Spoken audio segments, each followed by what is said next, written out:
Maharashtra today 24 news, सत्य परिस्थितीचा सविस्तर आढावा।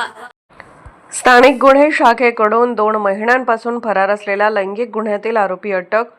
पोलीस स्टेशन सिटी कोतवाली अकोला येथे महिला फिर्यादी यांनी दिलेल्या फिर्यादीवरून आरोपी गोपाल रामकृष्ण दांदळे राहणार बसेरा कॉलनी मलकापूर अकोला याच्या विरुद्ध गुन्हा दाखल असून सदर गुन्ह्यातील आरोपी हा मागील काही दिवसांपासून फरार होता। स्थानिक गुन्हे शाखा अकोला येथील तपास पथकातील अधिकारी व कर्मचारी आणि तांत्रिक विश्लेषण व गोपनीय 2 महिन्यांपासून फरार होता। तो वारंवार त्याचे राहण्याचे ठिकाण बदलत होता, तसेच त्याचा मोबाईल फोन बंद होता, त्यामुळे त्याचा शोध घेणे आव्हानात्मक झाले होते।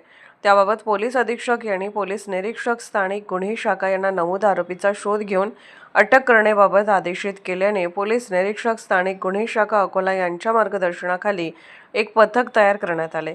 नमूद पथकातील अधिकारी व अंमलदार यांनी आरोपींची गोपनीय तसेच तांत्रिक विश्लेषणातून माहिती घेतली असता नमूद आरोपी हा शिवणी शिवापूर रेल्वे स्टेशन येत असल्याची माहिती मिळाल्यावरून पोलीस पथकासह त्या ठिकाणी जाऊन आरोपीचा शोध घेतला असता आरोपी नामे गोपाल रामकृष्ण दांदळे व 48 वर्ष राहणार बसेरा कॉलनी मलकापूर अकोला हा रेल्वे स्टेशनचे बाहेर येत असल्याचे दिसून आल्याने त्यास पोलीस पथकाने मोठ्या शिताफीने ताब्यात घेऊन पुढील कार्यवाहीकरिता पोलीस स्टेशन सिटी कोतवाली अकोला येथे आणले।